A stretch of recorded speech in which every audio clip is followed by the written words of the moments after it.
The mahogany casket gleamed under the harsh funeral home lights, polished to mirror shine. Inside lay a woman of 63, pale as winter frost, hands folded across her chest. Mourners shuffled past in dark suits and veils, whispering condolences to the weeping family clustered near the front row. The director checked his watch. 15 minutes until the host departed for the cemetery. That was when Carlos Mendez dropped his mop. The clatter of the wooden handle against marble echoed through the viewing room, and heads turned toward the maintenance closet doorway where he stood frozen, staring at the casket. His weathered hands trembled as he pointed, his voice cracking. "Wait! Stop! She's breathing!" The funeral director rushed over, his expression morphing from professional concern to irritation. "Sir, please. This is a private service." I saw her chest move. Carlos stepped forward, his worn work boots squeaking against the polished floor. "I swear on my daughter's life, that woman just took a breath." "That's impossible. Mrs. Eleanor Hartwell was pronounced dead 36 hours ago by 3 separate physicians." "Then check again." Carlos was already moving toward the casket, ignoring the gasps from the family. His knees ached from 12 hours mopping floors across 3 buildings, but adrenaline pushed him forward. "Please, just look at her." The director grabbed his arm. "Security will escort you out if you don't leave immediately. You're disturbing the grieving family." Carlos jerked free and reached the casket. Eleanor Hartwell lay perfectly still, her skin waxy, her lips slightly parted. He leaned close, watching her chest. Nothing. The room held its breath with him. Then, so faint it might have been imagination, the silk lining beneath her ribs shifted. Up, down, up. "Call 911. Carlos turned to face 50 shocked mourners. "Now, before it's too late." A woman in the front row screamed, "Get him away from my mother." 2 security guards materialized and seized Carlos by both arms, hauling him backward. He fought against their grip, his voice rising. "She's alive. Can't you see she's alive?" They dragged him through the double doors into the parking lot and threw him against the brick wall. His head cracked against the corner, stars exploding across his vision. When he tried to stand, a guard planted a boot on his chest. "Stay down, crazy man. The police are coming." Inside, the funeral director smoothed his tie and returned to the family, his voice soothing. "I apologize for that disruption. Some people develop obsessive behaviors around death. He's clearly unwell. Shall we proceed?" Eleanor Hartwell's daughter nodded through tears, and the director closed the casket lid with a final click. Carlos heard that click from the parking lot, and something inside him shattered. But 60 feet above, in the funeral home security office, someone else heard it too. Theodore Hartwell, Eleanor's estranged son and founder of Hartwell Biotechnology, sat before a wall of monitors reviewing footage of his mother's viewing. He had slipped in through a side entrance, unable to face his sister after their 15-year feud over his mother's medical care. Now he rewound the video, watching the janitor's face as he stared at the casket. Theodore leaned closer to the screen. Played it again. Enhanced the image. There, a tiny movement beneath the silk lining. He grabbed his phone. "This is Theodore Hartwell. Stop the burial. I'm invoking medical authority under Health Code Section 12-4. No one touches that casket until I get there." 14 months earlier, Carlos Mendez had believed his life was finally stabilizing. He worked as a nurse at County General, night shift in the intensive care unit. His daughter Lily was 5, bright as a penny, obsessed with dinosaurs and finger painting.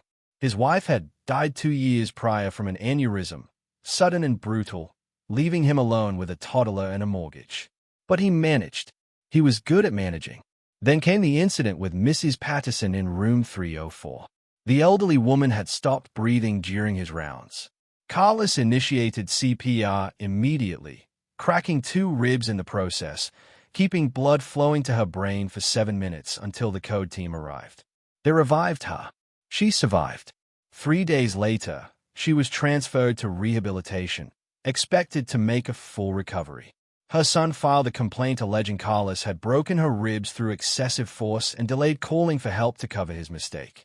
The hospital's risk management department reviewed the case. They found Carlos had followed protocol perfectly, But Mrs. Patterson's son was a personal injury attorney with connections to the hospital board. The settlement discussions began. Carlos was placed on administrative leave pending investigation. 2 weeks became 2 months. His union rep said the hospital was covering its liability, that he would be reinstated with back pay. Carlos believed him because he had to believe something. The reinstatement never came. Instead, he received a termination letter citing inadequate documentation during the emergency, despite his written notes being textbook perfect. The real reason appeared in a leaked email months later. The board wanted to avoid a lawsuit that could cost millions. One nurse's career was cheaper. Carlos fought the termination for 6 months, burning through savings on lawyers who took his money and delivered nothing. The nursing board cleared him of wrongdoing, but no hospital would touch him. His name appeared on an informal blacklist circulated among HR departments. Too risky. Too complicated. One hiring manager actually told him that to his face.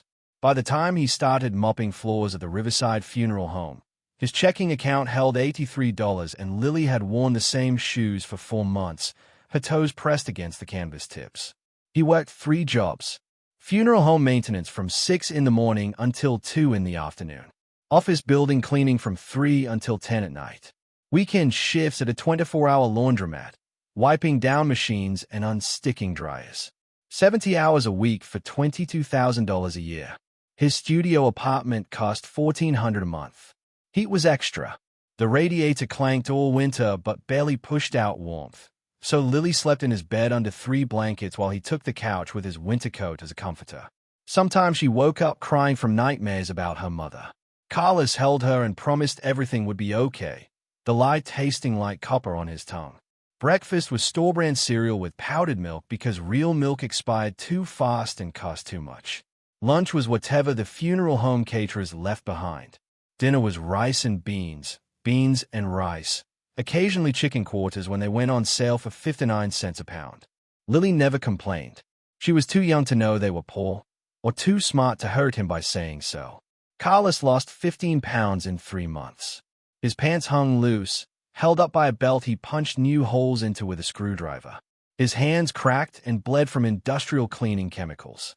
He developed a cough that rattled in his chest but never went to the doctor because the free clinic had a 6-week wait and urgent care cost $200 just to walk through the door. Then the rumors started.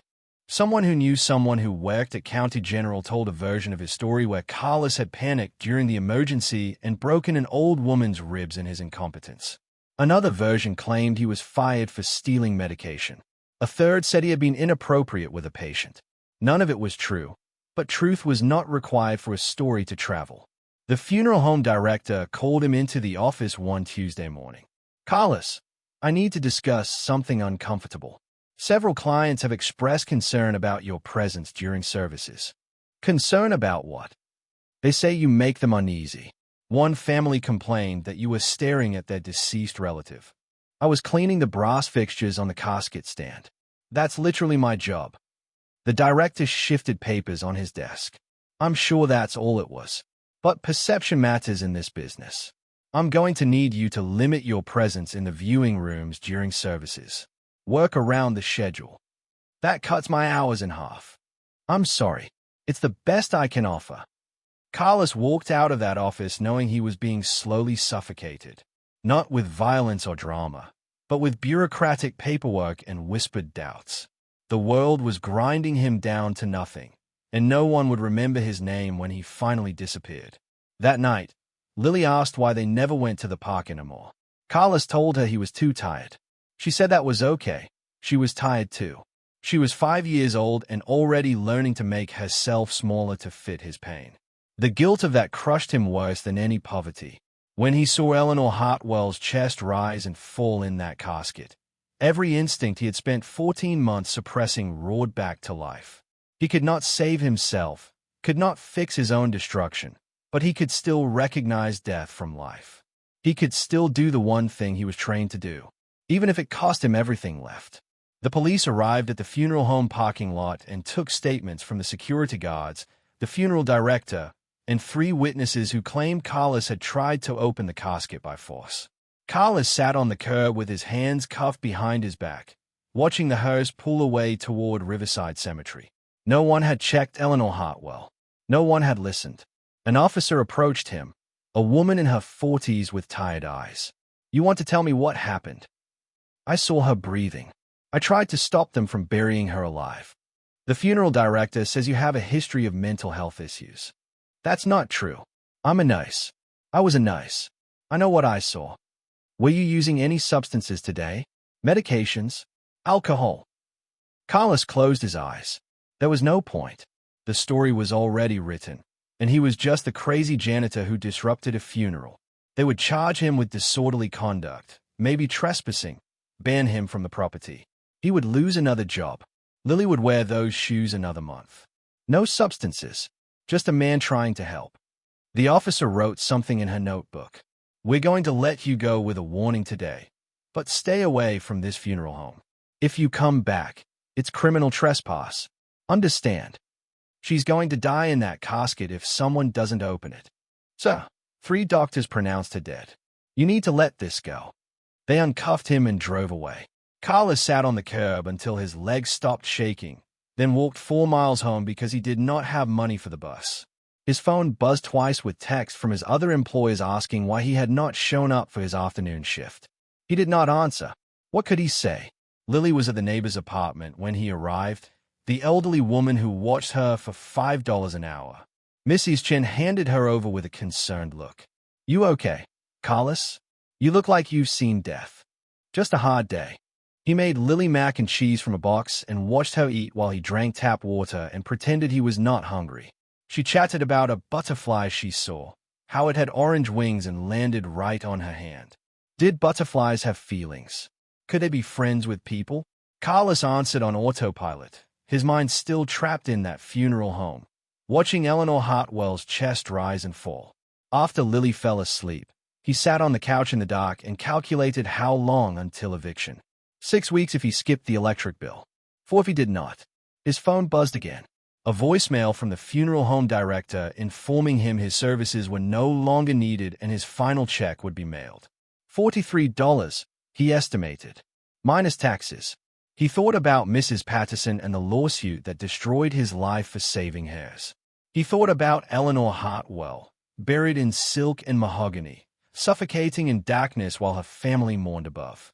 He thought about all the ways the world punished people for caring, for trying, for believing that some things still mattered. The radiator clanked and shuddered, pushing out air that smelled like rust and defeat. Carlos did not cry. He had learned that tears changed nothing.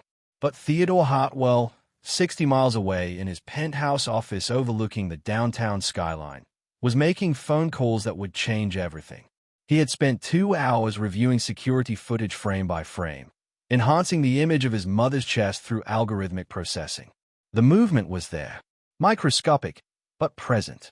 He called the cemetery and ordered them to halt the burial. He called his lawyer and invoked every legal authority he possessed. He called the coroner's office and demanded an immediate exhumation and re-examination. People told him he was grief-stricken, irrational, unable to accept his mother's death. Theodore had heard that before. He had built a billion-dollar company by trusting data over emotion. The data said his mother was alive. At 9:47 that night, a groundskeeper at Riverside Cemetery pried open Eleanor Hartwell's casket under police supervision and found her eyes open, her lips moving soundlessly, her fingers clawing at the silk lining. She had been conscious, trapped, unable to move or scream, for 6 hours. The paramedics rushed her to County General, the same hospital where Carlos used to work. She was diagnosed with a rare condition called catalepsy, a temporary paralysis that mimics death so completely that even medical professionals can miss the signs. She had been aware during her entire viewing, hearing her daughter's eulogy, feeling the casket close, experiencing the darkness and the slow suffocation as oxygen depleted. She survived because Theodore insisted on reviewing the footage, because he trusted his instincts over protocol, because he refused to let his mother be buried without absolute certainty. But the first person who saw the truth was a janitor named Carlos Mendez, and no one was talking about that. The news broke at midnight. Local stations ran the story with breathless urgency, focusing on the dramatic rescue, the medical anomaly, the grieving son who saved his mother from a fate worse than death. Theodore gave interviews from the hospital corridor, his face gaunt, his voice shaking. He thanked the medical team, the emergency responders, the cemetery workers who acted quickly. He did not mention Carlos Mendez because he did not yet know Carlos existed. The funeral home went into crisis management mode, hiring publicists and lawyers to control the narrative. They emphasized their adherence to standard procedures, the multiple medical certifications of death, the unforeseeable nature of catalepsy. They expressed profound relief that Mrs. Hartwell survived and pledged to review their protocols. They did not mention the janitor who tried to stop the burial because acknowledging him meant acknowledging they had ignored a potential life-saving warning. Carlos saw the news on his phone while waiting for the laundromat's night shift to start. He sat in his car in the parking lot and watched the footage of paramedics wheeling Eleanor Hartwell into the emergency room, alive, conscious, traumatized but breathing. His hand shook so hard he dropped the phone twice. He had been right. He had seen what everyone else missed, and they had thrown him out like garbage. A text arrived from an unknown number. "Is this Carlos Mendez? This is Allison Park from Channel 7 News. We heard you were involved in the incident at Riverside Funeral Home. Would you be willing to comment on what you witnessed?" Carlos stayed at the message for 5 minutes. Part of him wanted to shout his story from every rooftop, to demand recognition, to force the funeral home and the hospital and everyone who had destroyed him to acknowledge what they had done. But another part, the part that had learned how the world worked, knew exactly how this would play out. They would call him an attention seeker. They would dig up his firing from County General, frame him as unstable, discredited, desperate for relevance. The funeral home would claim he had tried to disrupt the service for his own twisted reasons. His story would become a sideshow, a distraction from the real miracle of Eleanor Hartwell's survival. He deleted the message and went to work mopping floors. At 2 in the morning, while Carlos scrubbed vomit off a washing machine, Theodore Hartwell sat in his mother's hospital room watching his sleep. She was stable, breathing on her own, expected to make a full recovery despite the psychological trauma. The doctors called it miraculous. Theodore called it unacceptable. How does this happen? He turned to the attending physician, his voice low and sharp. How do 3 separate doctors miss that someone is alive? Catalepsy is extraordinarily rare, Mr. Hartwell. It presents with no detectable pulse, no visible respiration, fixed pupils. Every test indicated death. But someone at the funeral home saw her breathing. Someone tried to stop the burial. The physician looked uncomfortable. I wasn't aware of that.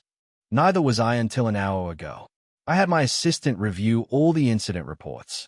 A maintenance worker named Carlos Mendez claimed he saw my mother's chest moving. Security removed him from the premises. No one investigated his claim. That's a matter for the funeral home's administration. No. Theodore stewed, his jaw tight. That's a matter for me. He left the hospital at 3 in the morning and drove to his office, where a private investigator was already compiling information. By dawn, Theodore knew everything. Carlos Mendez, age 37, former ICU nurse at County General, terminated following a complaint that was later dismissed but never expunged from his employment record. Single father, 3 jobs, 14 months of free-falling through the cracks while everyone looked away. Theodore sat in his leather chair and watched the sun rise over the city, painting the glass towers gold and crimson.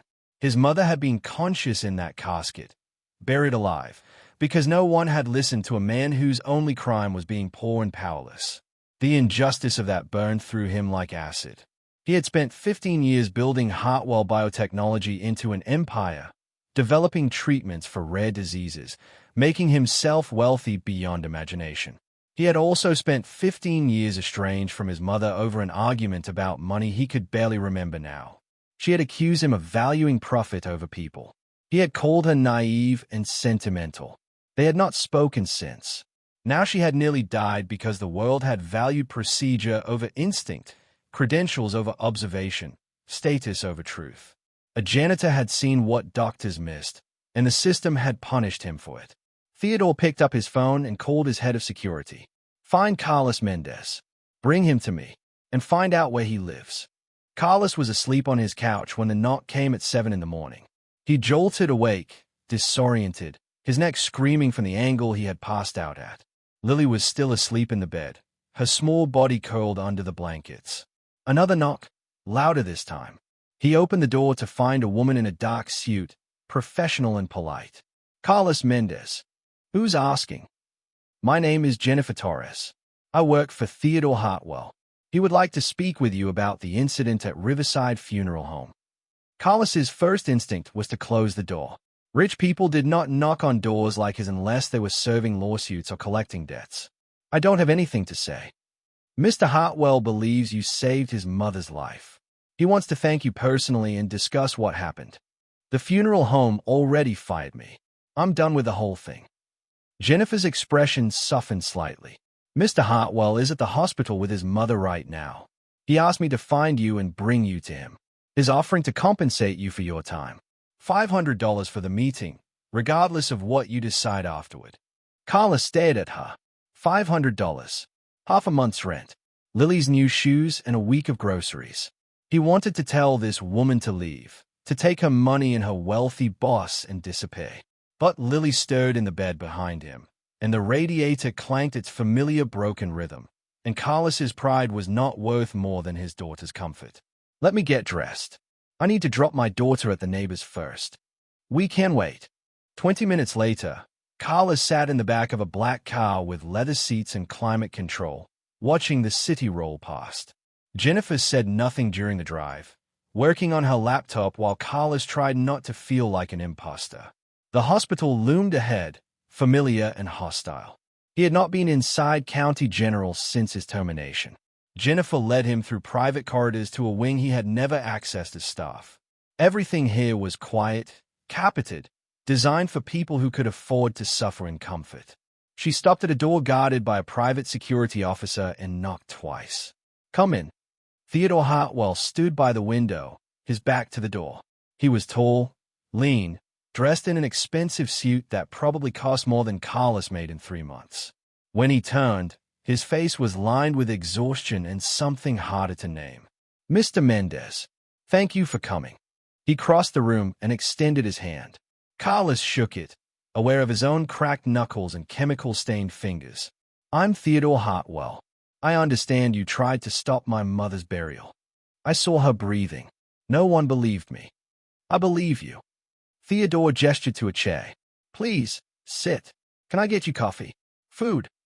I'm fine. You look like you haven't eaten in days. Carlos bristled. I said I'm fine. Theodore nodded slowly and sat across from him, leaning forward with his elbows on his knees. I've spent the last 6 hours reviewing everything that happened yesterday. Security footage, incident reports, witness statements. You were absolutely right. My mother was alive, and you were the only person who saw it. Lot of good that did. It did more good than you know. Because I saw you on that footage, I initiated the exhumation. Without you, my mother would have suffocated in that casket. You saved her life. Carlos felt something twist in his chest. I didn't save anything. They buried her anyway. But they didn't bury her forever. She's alive because you refused to stay silent, even when everyone told you to stop. Theodore's voice dropped. I also know what it cost you. Jennifer found out the funeral home fired you. That you lost your nursing license over a complaint that was proven false. That you're working 3 jobs to support your daughter. How do you know about my daughter? Because I wanted to understand who you are before I met you. Theodore stood and walked to his briefcase, pulling out a folder. This is your employment record from County General. Every evaluation, every commendation, 2 years of perfect performance reviews. Then 1 complaint from a connected family, and your entire career ends. Why are you telling me this? Because I'm going to fix it. Theodore set the folder on the table between them. I sit on the board of County General. As of this morning, I've initiated a full review of your termination. The hospital will formally apologize, expunge the incident from your record, and offer you reinstatement with back pay for the 14 months you were unemployed. Carlos stared at him. You can't do that. I already did. The board voted an hour ago. They were very motivated to cooperate once I explained that their negligence nearly killed my mother and that I would be reviewing all of our corporate partnerships with the hospital. That's extortion. That's accountability. Theodore's expression was hard. You were fired to protect the hospital's liability. I'm unfiring you for the same reason. The difference is that you deserve it. Carlos wanted to feel grateful. He wanted to feel vindicated. Instead, he felt a cold rage building in his gut. So that's it? You wave your money around, and suddenly I'm worth something again. Where were you 14 months ago when I was begging someone, anyone, to listen? I wasn't there. I'm here now. Because it's your mother. Because you have a personal stake in this. Carlos stood, his voice rising. What about all the other people like me? The ones who get crushed by the system every single day and don't have a billionaire to save them. You're right. Theodore's voice was quiet. There are thousands of people like you, and I can't save them all. But I can save you. And I can use what happened to my mother to change how this hospital handles complaints and terminations. I can create a fund to support healthcare workers who lose their jobs unfairly. I can make sure this specific injustice doesn't happen again. That doesn't undo what happened to me. No, nothing can undo it. But I can give you back your life, and I can honor what you did by making sure it matters. Carlos closed his eyes. Lily's face appeared in his mind. Her two small shoes, her careful questions about why they never had enough. He thought about his empty bank account and the eviction notice coming in 6 weeks. He thought about Mrs. Patterson's broken ribs and the way the hospital had thrown him away like contaminated waste. I wanted in writing. The reinstatement, the back pay, the expungement. All of it. My lawyer is preparing the documents now. You will have them by end of business today. And I want my daughter taken care of. Child King, health insurance, everything. Because if I go back to nursing, I can't work 3 jobs anymore. Done. Why? Carlos opened his eyes and looked at Theodore directly. Why do you care this much? Theodore was silent for a long moment, his gaze distant. My mother and I didn't speak for 15 years. We fought about something so trivial I can barely remember the details now. Pride, ego, stubbornness. I told myself I was too busy to apologize, that she should be the one to reach out first. And then she collapsed at a charity gala, and I got the call that she was dead. He turned back to the window, his reflection ghostly in the glass. I spent 36 hours believing she was gone, that I'd lost my last chance to say I was sorry.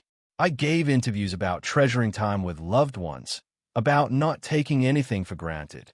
And the whole time, she was alive, trapped, conscious, buried in the ground because I was too proud to be there at her viewing. That's not your fault, isn't it? If I had been there, I might have seen what you saw, or I might have listened when you tried to warn everyone. But I stayed away because facing my sister and admitting I was wrong felt too hard. Theodore's voice cracked slightly. You saved my mother when I wasn't there to do it myself. That's why I care. Carlos sat back down, the anger draining out of him. They were both broken men, he realized. Just broken by different things. I need to see the documents before I agree to anything. Jennifer will take you to my lawyer's office. I'll stay here with my mother. Is she going to be okay? Physically, yes. Mentally? Theodore shook his head. They are bringing in trauma specialists. Being conscious while buried alive is not something you recover from easily. Can I see her? Before I go. Theodore looked surprised. She's sedated right now, but yes, of course. He led Carlos to the adjoining room where Eleanor Hartwell lay in a hospital bed surrounded by monitors and 4 lines. She looked smaller than she had in the casket, her face pale but peaceful. Carlos stood at the foot of the bed and watched her chest rise and fall, mechanical and certain this time. I'm sorry I couldn't stop them faster, he said quietly. You stopped them when everyone else looked away. That's more than most people would have done. Theodore placed a hand briefly on Carlos's shoulder. Thank you. From both of us. Jennifer drove Carlos to a downtown law office where 3 attorneys had prepared a contract that Carlos read twice, then had them read aloud to him, then read a 3rd time himself before signing. Reinstatement to his former position at County General effective immediately, pending completion of reorientation training. Back pay totaling $4,000 to $6,000 for 14 months of lost wages. Full expungement of the complaint from his employment record, with a hospital prohibited from disclosing any details of the incident to future employers. Comprehensive health insurance for him and Lily, including dental and vision. Childcare subsidies covering 80% of costs. It was more than he had dared to imagine during 14 months of poverty. Jennifer handed him a check for $500 for the meeting, as promised. Then she handed him a second check for $5,000. From Mr. Hartwell personally. He said you would need time to get back on your feet. Carla stayed at the check. $5,000. More money than he had seen in a year. I don't need charity. It's not charity. It's an apology for all the systems that failed you. Mr. Hartwell asked me to tell you that he knows money doesn't fix everything, but it might make the next few weeks easier. Carlos folded the check carefully and put it in his pocket. Tell him I said thank you. And tell him I hope his mother recovers. You can tell him yourself. He wants you to come back to the hospital tomorrow morning. There's something else he needs to discuss with you. Carlos took the bus home, the two checks burning in his pocket like stolen goods. He picked up Lily from the neighbors, paid Mrs. Chen the $5 he owed, and took his daughter to a real restaurant for the first time in 6 months. They sat in a booth at a diner, and Lily ordered pancakes with chocolate chips and whipped cream, her eyes huge with disbelief. Is it your birthday, Daddy? No, baby. Something good happened at work today. What happened? I helped someone, and they helped me back. Lily considered this while drowning her pancakes in syrup. Like trading. Exactly like trading. That night, after Lily fell asleep, Carla sat on his couch and let himself cry for the first time in 14 months. Not from sadness, but from the overwhelming release of pressure that had been crushing him for so long he had forgotten what it felt like to breathe. He cried for Mrs. Patterson's broken ribs and the lawsuit that destroyed his life for saving hairs. He cried for Eleanor Hartwell, buried alive, conscious and terrified in the darkness. He cried for every moment he had looked at Lily and wondered if he was failing her. Then he stopped crying, washed his face, and started planning. Because Theodore Hartwell wanted to meet again, and Carlos had learned that when powerful people offered help, you had to be smart about accepting it. The next morning, Carlos returned to County General for the first time since his termination. Walking through those doors felt surreal, like stepping into a past life. Staff he used to know hurried past without recognizing him. The ICU where he had worked looked exactly the same, the rhythmic beeping of monitors creating a familiar symphony. Theodore met him in the hospital's administrative wing, in a conference room with floor-to-ceiling windows overlooking the city. Eleanor Hartwell sat beside him, awake and elate, a blanket wrapped around her shoulders. She looked fragile but determined. Mr. Mendez. Her voice was hoarse from intubation. My son tells me you tried to save my life. Carlos took the offered seat across from her. I saw you breathing. I'm sorry they didn't listen. They should have listened. Eleanor leaned forward, her eyes fierce despite her weakness.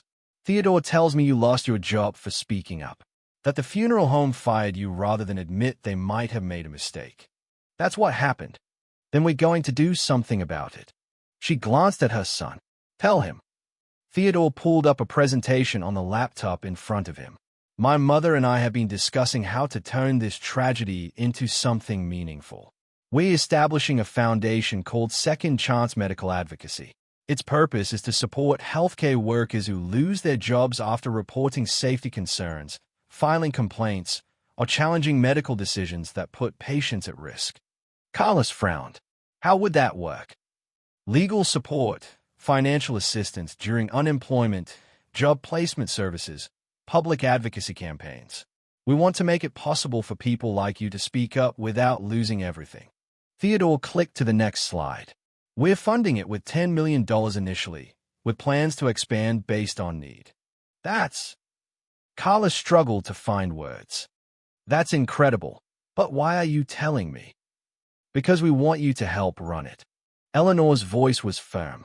You understand what it's like to be destroyed by the system for doing the right thing. You know what support people actually need, not what wealthy donors think they need. We want your insight, your story, your honesty. I'm a nice. I don't know anything about running a foundation. You know everything that matters. Theodore closed the laptop. We'll hire administrators, lawyers, publicists. But we need someone at the center who remembers what it feels like to be powerless. Someone who won't let this become another vanity project for rich people to feel good about themselves. Carlos looked between them. These two people who had been strangers 3 days ago. What exactly are you asking me to do? Part-time advisory role while you complete your nursing reorientation. Once you're reinstated, you can decide how involved you want to be. We're not asking you to give up your career. We're asking you to help us build something that protects other people's careers. And if I say no, then we build it anyway, but it won't be as good. Eleanor smiled slightly. I'm offering you a chance to matter, Mr. Mendez. Not because you're a victim, but because you're a survivor who still believes in doing the right thing. Carlos thought about the 14 months of poverty, the 3 jobs, the way the world had ground him down to nothing. He thought about Lily's 2 small shoes and the radiator that never quite worked. He thought about Eleanor Hartwell's chest rising and falling in that casket, and the way everyone had looked through him like he was invisible. I'll do it, but I have conditions. Name them. The foundation has to help people regardless of their credentials. A janitor who sees something wrong deserves the same support as a doctor who files a complaint. No hierarchy. No gatekeeping. Agreed. And I want real power, not just a token advisory role. If I'm going to put my name on this, I need to be able to make decisions. Theodore and Eleanor exchanged glances. She nodded. You will have full voting power on the foundation's board, equal to Theodore and myself. Then yes, I'll help you build this. They shook hands, and Carlos felt the shift in his life like tectonic plates moving beneath him. He was still Carlos Mendez, still a single father struggling to survive. But now he was also something else. A voice for the voiceless. A reminder that the world could be different, if only someone was willing to listen. The story of Eleanor Hartwell's near-burial exploded across national media within 48 hours. Cable news ran segments about catalepsy, the failures of death certification, the horror of being buried alive. Medical journals published rushed analyses. The funeral home faced investigations from 3 separate regulatory agencies. But the narrative Theodore and Eleanor pushed was different. They gave interviews not about the medical anomaly, but about the janitor who saw what doctors missed. They named Carlos Mendez repeatedly, told his story, described how the system had punished him for trying to help. They framed his firing from County General as symptomatic of a healthcare industry that valued liability protection over patient safety. The public response was immediate and overwhelming. County General's phone lines jammed with calls demanding Carlos's reinstatement. The hospital's social media pages filled with angry comments. 3 board members resigned under pressure. The CEO gave a televised apology that mentioned Carlos by name and pledged a complete review of the hospital's complaint procedures. Carlos watched all of this from his couch while lily-colored pictures of dinosaurs on the floor. It felt unreal, like watching someone else's life play out on screen. Reporters called constantly, requesting interviews. He declined them all. This was not about him. It was about Eleanor Hartwell's survival and the systems that had failed both of them.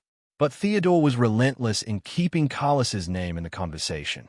Every interview, every press conference, every public statement emphasized that a low-wage worker had seen the truth while everyone with power and credentials had looked away. It was a message Theodore hammered again and again, using his mother's near-death as a platform to question everything about how society valued different kinds of knowledge. The funeral home tried to fight back, releasing statements claiming Carlos had been fired for performance issues unrelated to the incident. Theodore responded by publishing Carlos's personnel file, showing 2 years of excellent evaluations. The funeral home's lawyers sent cease and desist letters. Theodore's lawyers sent back copies of the security footage showing Carlos being physically removed for trying to save Eleanor's life. The funeral home's business collapsed within a week. No one wanted to be memorialized at the place that had nearly buried someone alive. They closed their doors permanently, citing financial pressures and reputational damage. Carlos felt no satisfaction in their destruction, only a tired recognition that the world dealt in extremes. Either you were invisible or you were consumed by attention. There was no middle ground. Eleanor was released from the hospital after 6 days. Theodore arranged for private therapy, trauma counseling, and round-the-clock nursing care at her estate. She declined the nursing care and hired Carlos instead, offering him double his hospital salary to be her private nurse during her recovery. "I trust you," she said simply when he asked why. "You saw me when I was most vulnerable, and you tried to save me even though it cost you everything. That's the kind of person I want caring for me."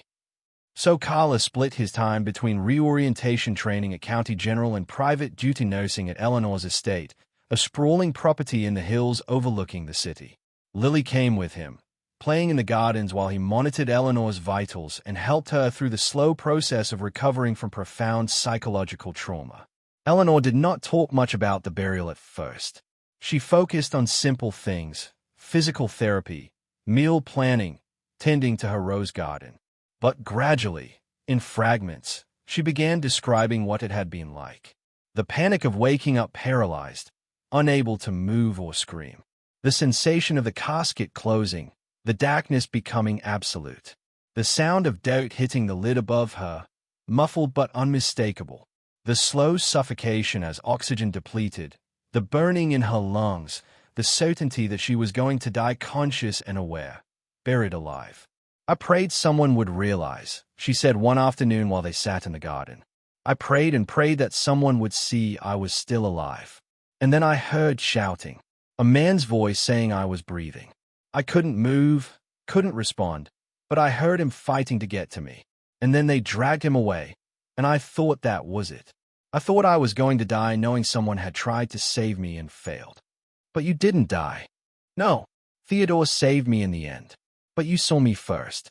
You were the one who refused to be silent." Eleanor looked at him with tears in her eyes. "Do you know how rare that is? How many people would have walked away rather than make a scene?"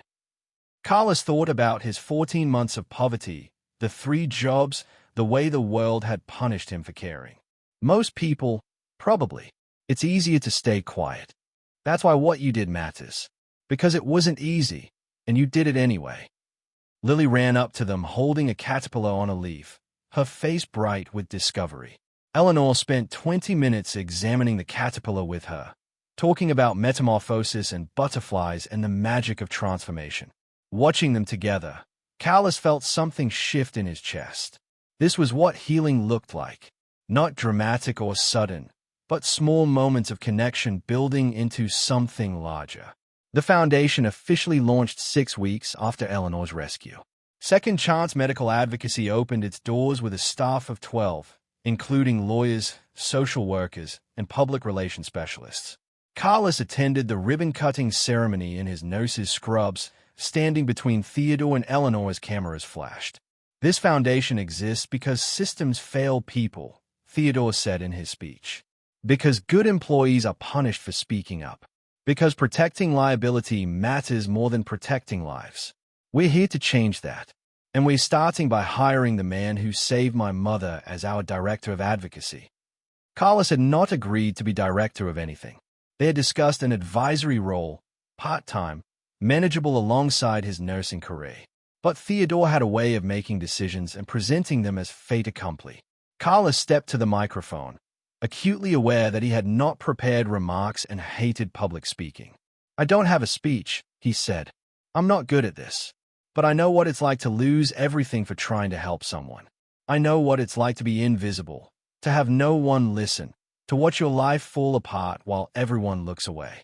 If this foundation can stop that from happening to even one person, then it's worth it. That's all I have to say." The applause was thunderous. Later, Theodore pulled him aside and apologized for the surprise promotion. "You can still say no, but we need you in that role. Not someone with an MBA and no experience. Someone who understands. I understand you're manipulating me. I'm motivating you. There's a difference. Is there?" Theodore smiled slightly. "Probably not. But the offer stands. Double your nursing salary, full benefits, flexible hours so you can still work with my mother, and a platform to actually change things instead of just surviving them." Carlos wanted to be angry about the manipulation, but he thought about all the people like him, crushed by systems that valued profit over people, silence over truth. He thought about Mrs. Patterson and the lawsuit that had destroyed his life. He thought about Eleanor Hartwell's voice describing the sound of doubt hitting her casket lid. I'll do it, but I'm keeping my nursing license active. If this foundation becomes another bureaucracy that doesn't actually help people, I'm walking away. Fair enough. The foundation's first case came within a week. A respiratory therapist in Phoenix who had reported a doctor for falsifying ventilator settings to improve mortality statistics. The therapist was fired for insubordination. The doctor received a promotion. Second Chance Medical Advocacy took the case, hired lawyers, launched a public pressure campaign, and had the therapist reinstated with full back pay within 3 months. The doctor was suspended pending investigation. The second case involved a nursing assistant in Ohio who had filed a complaint about understaffing leading to patient neglect. She was terminated for creating a hostile work environment. The foundation fought her termination and used the case to pressure the hospital into hiring more staff. By the end of the first year, Second Chance Medical Advocacy had handled 4 to 7 cases across 12 states. They won reinstatement in 32 of them, financial settlements in 8 more, and complete vindication in 7. The foundation became known as the place healthcare workers went when speaking up cost them everything. Carlos ran the advocacy division with a ruthlessness born from personal experience. He did not accept excuses or delays. When hospitals dragged their feet on investigations, he went public. When boards tried to bury complaints in bureaucracy, he held press conferences. When lawyers claimed there was no case, he found the evidence himself. He was not interested in being nice or diplomatic. He was interested in winning. Lily grew up in the foundation's offices, doing homework in conference rooms, attending staff meetings, learning that fighting for justice was normal. She met the people her father helped, heard their stories, understood that the world was often unfair but could be challenged. By the time she was 7, she could explain whistleblower protections and healthcare worker rights better than most adults. Eleanor recovered slowly, her physical health restored but her mental scars permanent. She never attended another funeral, never entered another mortuary. She developed claustrophobia severe enough to require therapy twice a week. But she also became the foundation's most powerful advocate, giving speeches, meeting with legislators, using her near-death as a weapon against complacency. I was buried alive because no one listened to a janitor, she said repeatedly in interviews. How many other people are being harmed right now because we don't value the right voices? Theodore poured money and influence into the foundation, but he let Carlos and Eleanor run it. He showed up for board meetings, signed the checks, used his connections to open doors. But he understood that his role was support, not leadership. This was their fight, born from their trauma, powered by their rage at injustice. 3 years after the incident, County General named its patient safety program after Carlos Mendez. He attended the dedication ceremony with Lily, now 8 years old and wearing shoes that fit. Eleanor and Theodore were there, along with staff Carlos had worked with before his termination. The CEO gave a speech about learning from mistakes and honoring those who speak truth to power. Carlos listened and felt nothing. The program was named after him, but Mrs. Patterson's son had never apologized. The hospital had never acknowledged that firing him was wrong, only that reinstating him was expedient. They had not changed because they believed in justice. They had changed because Theodore Hartwell's money and influence had forced them to change. But maybe that was enough. Maybe forcing change was all that mattered. After the ceremony, Carlos took Lily to the hospital cafeteria for ice cream. They sat in the same corner where he used to eat lunch during his nursing shifts, watching doctors and nurses hurry past with trays and charts. Everything looked the same, but nothing was the same. "Daddy," Lily said through a mouthful of chocolate, "are you happy?" Carlos considered the question. He had his nursing license back. He had a job that mattered. He had enough money to support his daughter without working 3 jobs. He had helped dozens of people fight systems that tried to destroy them. He had survived. I'm not sure happiness is the right word, baby, but I'm okay. And that's more than I had 3 years ago. Mrs. Eleanor says you're a hero. Mrs. Eleanor is being generous. She says you saved her life. I tried. Mr. Theodore actually saved her. Lily shook her head seriously. She says you saw her when everyone else looked away. That's the most important kind of saving. Carlos pulled his daughter close, kissing the top of her head. She smelled like strawberry shampoo and chocolate ice cream and everything good in the world. When did you get so wise? I learned from you. That night, after Lily fell asleep, Carlos sat on his couch in the apartment he could now afford to heat properly and thought about Eleanor Hartwell's chest rising and falling in that casket. He thought about the security guards throwing him against the wall, the funeral director's dismissive voice, the click of the casket lid closing. He thought about 14 months of poverty and 3 jobs and his daughter's 2 small shoes. He thought about the Foundation's 4 to 7 cases and the people whose lives had been saved by refusing to stay silent. He thought about the systems that still crushed vulnerable people every day, the injustices that continued because most people did not have a billionaire to force the world to listen. The work was not finished. It would never be finished. But it mattered. He mattered. And maybe that was enough. 6 months later, Eleanor Hartwell stood before a Senate committee investigating healthcare worker protections and told her story. She described being buried alive, conscious and terrified, while systems failed at every level. She described the janitor who had tried to save her and the institutions that had punished him for caring. She described the foundation they had built from that tragedy. My son's money gave us a platform, she said. But Carlos Mendez's courage gave us a purpose. We're here because one person refused to be silent, even when silence would have been easier. That's what we need more of in this country. Not more money, not more regulations. More people willing to speak up when everyone else looks away.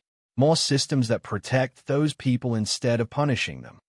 The committee passed new protections for healthcare whistleblowers 3 months later. They were not perfect, full of loopholes and compromises, but they were something. A small shift in how the system valued speaking up versus staying silent. Carlos watched the vote from his office at the foundation, Lily sitting next to him doing her homework. When the final tally came in, he felt a quiet satisfaction. Not happiness, not victory, but a sense that the world had moved slightly in the right direction. We won, Lily said, looking up from her math problems. We made progress, Carlos corrected. There's a difference. But progress is good. Progress is good. He thought about Eleanor Hartwell's chest rising and falling, about Theodore's phone call to the cemetery, about the groundskeeper prying open that casket lid. He thought about all the moments where things could have gone differently, where silence could have won, where one person's voice could have been lost forever in the noise. But it had not been lost. Someone had listened. Someone had acted. Someone had refused to accept that this was just how the world worked. And in the end, that was the only thing that ever changed anything. People who saw injustice and decided to fight it, even when fighting cost them everything. People who believed that speaking up mattered more than staying safe. People who chose courage over comfort, again and again, until the world had no choice but to change. Carlos Mendez had been one of those people. And now, through the foundation, through the lives they saved and the systems they challenged, he was teaching others to be those people too. The work continued. It would always continue. But on that day, in that moment, Carlos allowed himself to believe it was making a difference. And maybe, in a world that ground good people down to nothing every single day, believing was enough to keep going. Maybe belief was the only thing that mattered. The radiator in his old apartment had never worked right, clanking through winter nights while his daughter shivered under blankets. But in his new apartment, the heat worked perfectly. The refrigerator stayed full. Lily had shoes that fit and clothes without holes and books she had not read 100 times already. He had not saved the world, but he had saved his daughter from poverty. He had saved Eleanor Hartwell from being buried alive. He had saved dozens of healthcare workers from losing everything for doing the right thing. In the end, maybe that was enough. Maybe saving one person at a time, refusing to stay silent, fighting even when the fight seemed hopeless. That was how the world actually changed. Not through grand gestures or sweeping reforms, but through individual moments of courage that accumulated into something larger. Carlos Mendez had been a janitor, a single father barely surviving. Now he was a director of advocacy, a voice for the voiceless, a reminder that the system could be challenged. He had not changed because Theodore Hartwell had money. He had changed because Eleanor Hartwell had nearly died, and he had refused to let that death happen without trying everything to stop it. That refusal, that insistence on speaking up even when silence was safer, had saved more than one life. It had saved the idea that ordinary people could challenge power and win. And in a world that tried to crush that idea every single day, keeping it alive was the most important work anyone could do. The Foundation's 5th anniversary celebration took place in a hotel ballroom downtown, filled with healthcare workers whose careers had been saved, legislators who had championed their reforms, and journalists who had covered their cases. Carla stood at the edge of the crowd, uncomfortable in the suit Theodore had insisted he wear, watching Lily, now 10 years old, charm a group of nurses with stories about growing up in the Foundation's offices. Eleanor approached him with 2 glasses of champagne. She moved slower now, her cane a permanent fixture, but her eyes were sharp as ever. "You're hiding." "I'm observing." "You're hiding." She handed him a glass. "This is your victory as much as anyone's." "It's not about victory. It's about the work. The work that you've led for 5 years. The work that's changed lives across 43 states. The work that forced Congress to actually pass meaningful protections." Eleanor clinked her glass against his. "You allowed to celebrate, Carlos, just for one night." He took a sip, the bubbles sharp against his tongue. "Every time I celebrate, I think about the people we didn't reach. The cases we couldn't win. The workers who lost everything before they found us. You can't save everyone. I know, but I remember being one of the people no one saved. I remember what that felt like." Eleanor was quiet for a moment, her gaze distant. "I still have nightmares about the casket. Being conscious, unable to move, hearing the dirt fall. Sometimes I wake up convinced I'm still buried, that everything since then has been a dying hallucination." "Does therapy help?" "Sometimes, but mostly I just live with it. The fear is part of me now, woven into everything I do." She looked at him directly. "We're both broken by what happened to us, Carlos. The difference is we're using that brokenness to protect other people. That matters. Does it? Sometimes I wonder if we're just putting bandages on a system that's fundamentally designed to crush people like us." "Probably. But bandages save lives while you're working on the cure." Eleanor squeezed his arm. "Come on. Theodore wants to make a toast, and he specifically requested you stand with us." Carlos followed her to the front of the ballroom where Theodore waited at a microphone, his silver hair catching the chandelier light. The crowd quieted as he raised his glass. "5 years ago, my mother nearly died because our systems value credentials over observation, procedures over instincts, silence over truth. A maintenance worker named Carlos Mendez saw what 3 doctors missed, tried to stop a tragedy, and was punished for it. That injustice could have been the end of his story. Instead, it became the beginning of ours." Theodore gestured to Carlos and Eleanor. "This foundation has handled 217 cases. We've won reinstatement for 149 workers. We've secured $19 million in settlements and back pay. We've helped pass legislation in 12 states and contributed to federal reforms that protect healthcare whistleblowers nationwide. But more than the numbers, we've proven something important. We've proven that ordinary people speaking up can change systems that seem unchangeable." The applause was warm, genuine. Carlos felt Lily's hand slip into his, her small fingers squeezing tight. He looked down at her and saw pride in her eyes. "My daughter thinks I'm a hero," he said quietly to Eleanor. "I don't know how to tell her I'm just someone who couldn't stay quiet." "Those are the same thing," Eleanor replied. Theodore continued his toast, thanking staff members, donors, the workers who had trusted the foundation with their stories. Then he raised his glass higher. "But the real toast is to the people we couldn't save.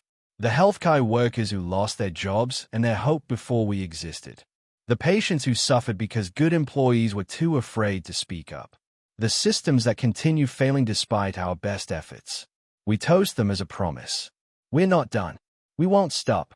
And every case we win, every worker we protect, every life we save, is a step toward the world they deserve to live in." To the ones we couldn't save, the crowd echoed, glasses raised. Carlos drank and tasted salt. He was crying and had not realized it. Eleanor handed him a napkin without comment. After the speeches, after the dinner, after most of the crowd had filtered away, Carlos found himself on the hotel balcony with Theodore, looking out over the city lights. Downtown spread before them, millions of windows glowing against the darkness.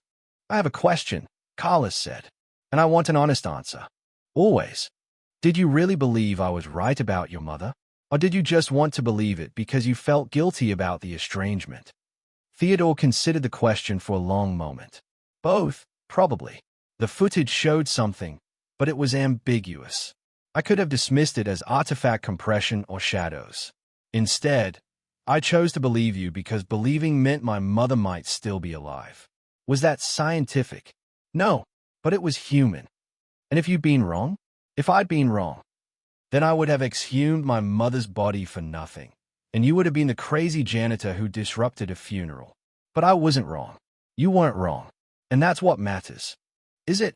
What about all the times someone speaks up and they are wrong? Do we just crush them anyway? That's the question, isn't it? Theodore leaned against the railing. The foundation exists because you were right and the system punished you anyway. But what about the people who are wrong? Do they deserve protection too? I think speaking up in good faith should be protected, even if the concern turns out to be unfounded. The chilling effect of punishment is too strong otherwise. People won't report anything if they are not 100% certain, and certainty is rare in complex situations. That's why we built this. To create space for uncertainty, for good faith mistakes, for people to raise concerns without losing everything. Theodore turned to face him.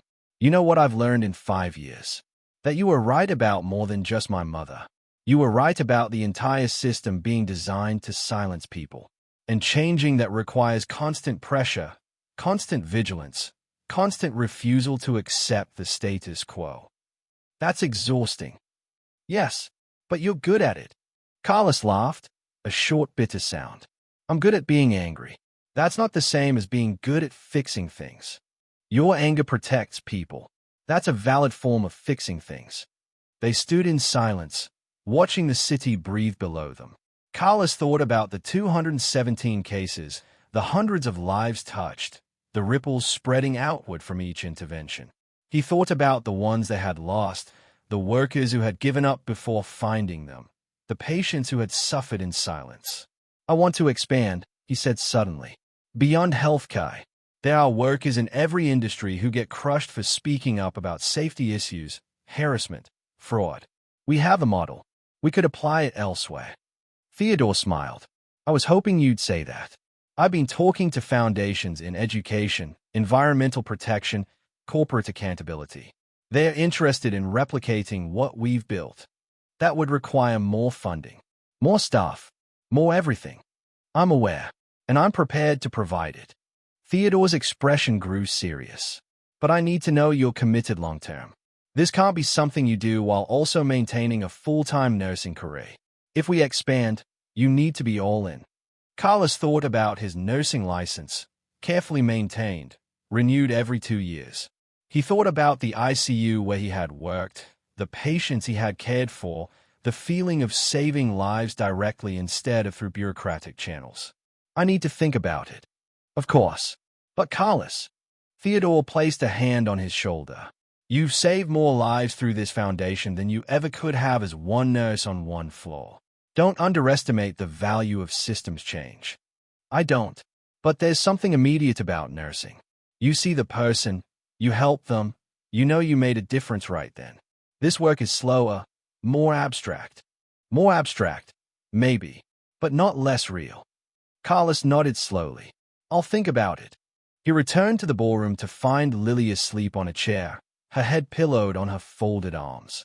He lifted her gently, and she stirred but didn't wake, trusting him completely to carry her. That trust, absolute and unquestioning, was the heaviest thing he had ever held. In the car ride home, with Lily sleeping in the back seat and the city lights streaming past, Carlos made his decision. He would expand the foundation. He would commit fully, not because Theodore asked, not because Eleanor needed him, but because somewhere out there, right now, someone was trying to do the right thing and being punished for it. Someone was watching their career crumble for speaking up. Someone was choosing between their conscience and their mortgage. Someone was learning that the world did not reward honesty, did not value courage, did not care about truth. And Carlos Mendez, who had been that person once, who remembered exactly how it felt to be invisible and powerless and crushed, refused to let them face it alone. The work would continue. It would always continue. But he would be there, fighting alongside everyone who refused to stay silent, building a world where speaking up was protected instead of punished. That was worth more than any single life he could save with his own hands. That was worth everything. When they arrived home, Carlos carried Lily to bed, tucked her in, and kissed her forehead. She murmured something in her sleep about dinosaurs and butterflies, innocent and safe in ways he had fought to preserve. Then he went to his laptop and started drafting the expansion plan. Organizations to contact, funding models to explore, legal frameworks to establish. The work spread before him, enormous and daunting and necessary. His phone buzzed with a text from Eleanor. "Thank you for tonight. Thank you for everything. You gave me my life back, and then you gave meaning to what I do with it." Carlos typed a reply. "You gave me my life back first. This is just returning the favor." But it was more than that. It was a promise to everyone who had ever been crushed by systems that valued profit over people, silence over truth, convenience over justice. It was a promise that someone would fight for them. Someone would listen. Someone would refuse to let them be buried alive by institutional indifference. Carlos Mendez had been a nurse, a janitor, a desperate father barely surviving. Now he was something else. A defender, an advocate, a voice for people whose voices the world tried to silence. And he would keep being that voice until either the systems changed or he had no breath left to speak. Preferably the former. But he was prepared for the latter. Because some fights were worth everything, even when you knew you could not win them all. Even when you knew the cost would be paid in exhaustion and heartbreak and constant vigilance against a world that wanted you to give up. He would not give up. Not while Eleanor Hartwell's chest rose and fell with life she should have lost. Not while his daughter slept safe in a home he could afford because someone had finally listened. Not while workers across the country faced the same choice he had faced. Speak up and lose everything, or stay silent and lose yourself. The choice was not really a choice at all. So Carlos worked through the night, building expansion plans, drafting proposals, reaching out to allies who would help carry the work forward. He worked until his eyes burned and his fingers ached, until dawnlight crept through the windows and Lily padded out in her pajamas asking for breakfast. "Did you sleep, Daddy?" "Not much. I had important work to do. Saving people. Trying to." Lily climbed into his lap, warm and solid and real. "You always save people. That's what you do." Carlos held his daughter close and hoped she was right. Hoped that the wake mattered, that the fight was worth it, that somewhere out there, someone's life was better because he had refused to stay quiet in a funeral home parking lot 5 years ago. He could not know for certain, could not measure the full impact of ripples spreading through systems and lives. But he could keep trying, keep fighting, keep believing that speaking truth to power was worth the cost. And maybe, in the end, that belief was the only thing that mattered.